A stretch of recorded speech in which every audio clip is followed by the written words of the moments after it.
has been more than helpful. I haven't had to raise my arm, and they've helped me in more ways than one. Yes.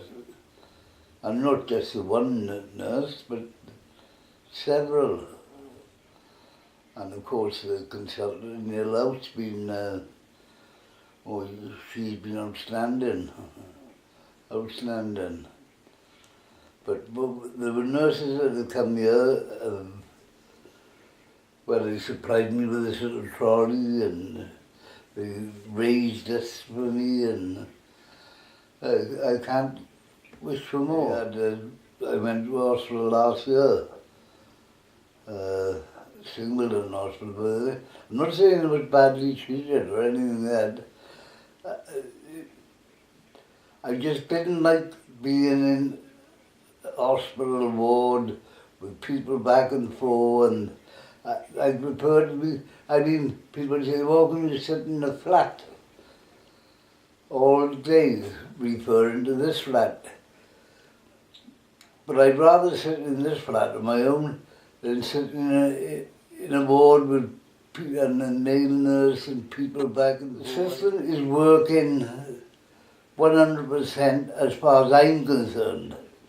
I've only got to pick the phone up and I'll have someone down there. The system is without fault. I didn't even know it existed. You know, home help and a nurse on a regular basis, and I mean, even when I go to their house every couple of weeks, an ambulance picks me up outside the door, takes me, if I want lunch in there, I have lunch,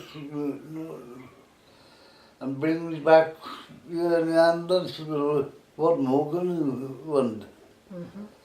What more can you want? John Davies. I work as a nurse assessor with the Intermediate Care team, and basically John was referred to us via the GP through our hot clinic with Dr. Dinsdale, Dr. Claire Dinsdale in Hill House Hospital.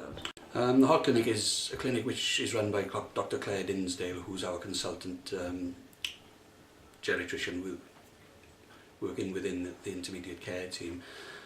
She has clinics twice a week in Hill House Hospital or Ward 4 in the RDU, where she sees clients referred from GPs, all admission avoidance, or she sees clients that the nurse assessors have seen through the admission avoidance in accident and emergency that we see. John was obviously reluctant to go to hospital, and via his GP he was seen in clinic by our consultant Dr. Dinsdale, where we went to full diagnostics with him, and which presented then that John had possibly suffered a TIA.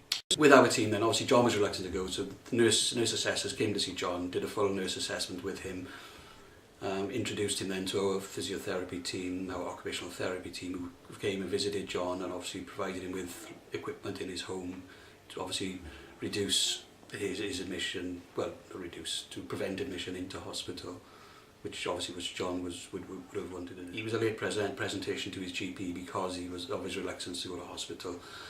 It was only then that we became involved and helped him to stay at home and prevented, which could have been quite a lengthy stay in hospital at the time. Is there tomorrow to find out exactly when you're... Oh, that'll suit me fine. Yeah, that'll suit me fine. And I'll speak to the girls to make sure they call before.